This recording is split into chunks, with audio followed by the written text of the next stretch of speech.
بسم اللہ الرحمن الرحیم۔ اسلامک انفو ڈیسک دیکھنے اور سننے والے حضرات کو اشنال کی طرف سے السلام علیکم۔ آج اس ویڈیو میں ہمارے ساتھ جانیے ایسے اعتراضات جن کو لوگوں نے بہت داد دی، لیکن مسلمانوں کے لیے یہ ایک لمحہ فکریہ ہے۔ کیا انسان پہلے بندر کی شکل میں دنیا میں موجود تھے؟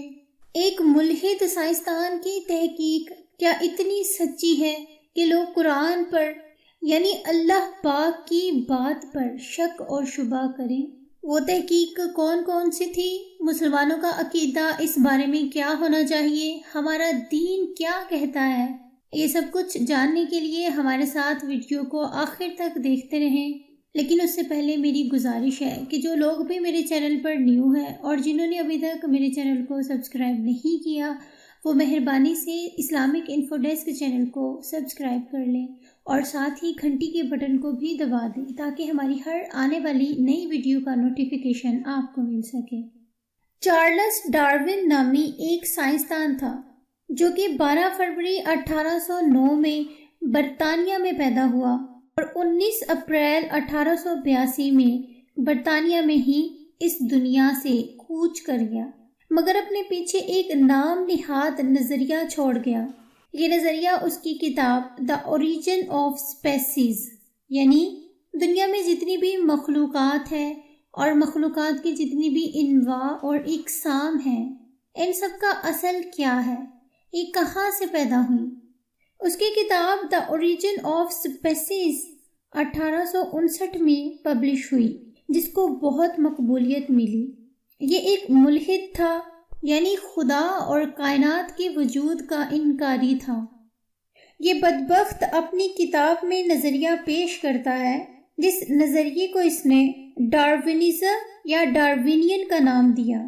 اس میں یہ کہتا ہے کہ دنیا میں سب سے پہلے ایک مادہ موجود تھا جس میں وقت کے ساتھ ساتھ حرکت پیدا ہوئی، اسی سے پھر سورج، چاند، ستارے، نباتات، حیوانات بنے اور پھر ان سے ایک بندر بنا۔ پھر ہزاروں سال ترقی کرتے ہوئے یہ بندر انسان کی شکل میں وجود میں آیا۔ اس کا کہنا ہے کہ میں نے مشاہدے سے سیکھا ہے کہ انسان کی اصل بندر ہے اور بندر نباتات اور حیوانات سے بنا اور حیوانات اور نباتات اس مادے سے بنے۔ اب کوئی پوچھنے والا اس سے پوچھتا کہ تم مشاہدے کی حقیقت کو جانتے بھی ہو، اگر سب چیزیں اس ایک مادے سے بنی ہیں تو پھر وہ ایک مادہ خود بخود کہاں سے آ گیا؟ اس میں اپنے آپ حرکت کیسے پیدا ہو گئی؟ اور اس حرکت سے ایک سلسلہ بھی چل نکلا جو بندر سے انسان تک آ پہنچا۔ چلے مان بھی لیا جائے کہ حرکت کا یہ سلسلہ چل نکلا، تو پھر انسان اس وقت سے اسی شکل میں کیوں موجود ہے؟ اور دوسری مخلوقات جن میں پھل، سبزیاں، دوسرے جانور ہیں، وہ اسی حالت میں کیوں موجود ہیں؟ انہوں نے ترقی کر کے کوئی اور شکل کیوں اختیار نہیں کر لی؟ جو مسلمان نہیں ہے وہ تو اس کی مشاہدے کو سراہتے ہیں، داد دیتے ہیں اور اسے بہت پذیرائی بھی ملی، مگر ہائے افسوس کہ میرے نبی صلی اللہ علیہ وسلم فرمائیں کہ انسان کی اصل انسان ہے، اور ایک ملحد ڈارون نے کہہ دیا کہ انسان کی اصل بندر ہے۔ آپ نبی کے فرمان پر شبہ کرتے ہو؟ ڈارون تو بنانے والے کا انکاری تھا، تو کیا آپ مسلمان بھی اس بنانے والے کے انکاری ہیں؟ کیا آپ نہیں جانتے کہ کل کائنات کو بنانے والا اللہ ہے؟ سانے کو دیکھنا ہے تو عالم پہ کر نظر، آئینہ آئینہ ہے خود آئینہ ساز کا۔ سائنس کے کہنے کو اللہ کے فرمان پر فوقیت ہے، یہ سب ٹھکوسلے ہیں۔ سائنس ان ٹھکوسلوں، وہمی باتوں اور محمل چیزوں کو مشاہدات قرار دے کر خدا اور اس کے رسول پر شبہ ظاہر کرے گی، اور آپ شبہ کر لیں گے۔ اب ان کا اگلا مشاہدہ بھی سن لیجئے۔ یہ تو آسمان کے وجود کی بھی انکاری ہیں۔ ان کے کہنے کے مطابق یہ جو دور تک نیلا رنگ نظر آتا ہے، یہ نظر کی حد ہے، انتہا ہے، یہ آسمان نہیں ہے۔ اس بات پر تو ہم آپ کے احسان مند ہیں کہ آپ نے ہمیں بتا دیا کہ یہ نیلا رنگ آسمان نہیں ہے، کیونکہ قرآن مجید میں یہ کہیں نہیں آیا کہ یہ نیلا نیلا جو نظر آتا ہے یہی آسمان ہے۔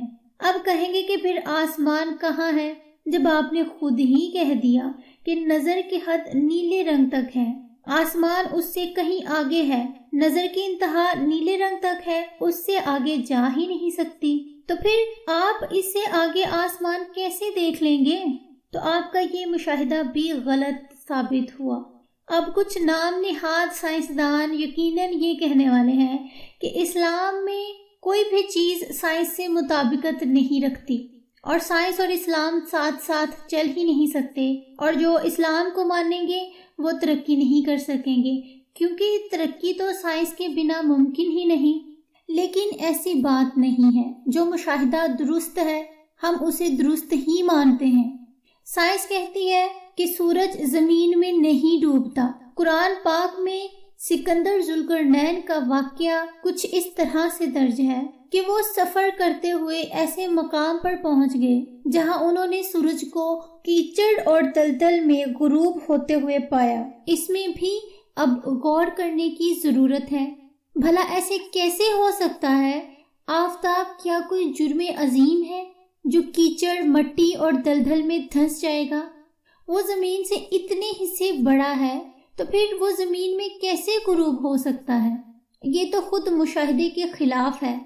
قرآن مجید میں یوں آیا ہے کہ ذوالقرنین سکندر کو بادی النظر میں یوں معلوم ہوا کہ جیسے سورج دلدل میں دھنس رہا ہو۔ یہ نہیں فرمایا کہ اس میں ڈوب گیا۔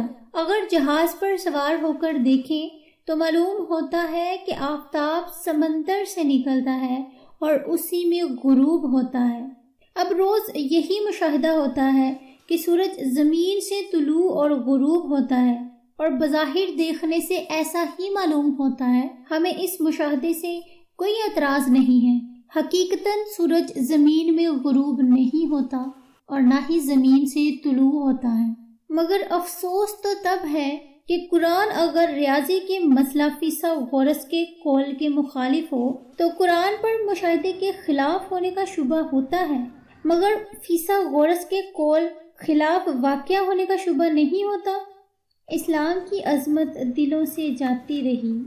اب نئے مذاق میں یہ بات بھی شامل ہو گئی کہ سائنس جو کہہ دے اس پر آمانہ، اور قرآن پر شبہات۔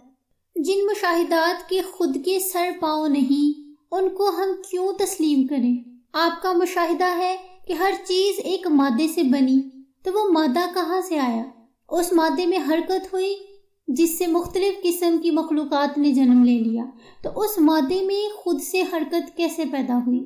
آپ کہتے ہیں حد نگاہ اس نیلے رنگ تک ہے، اور وہ نیلا رنگ آسمان نہیں ہے، تو مطلب آسمان ہے ہی نہیں۔ ہم نے کہہ دیا کہ جب حد نگاہ سے پار آپ دیکھ ہی نہیں سکتے تو پھر اس نیلے رنگ سے پار آسمان کیسے دیکھیں گے؟ یہ دونوں مشاہدے تو غلط ثابت ہوئے۔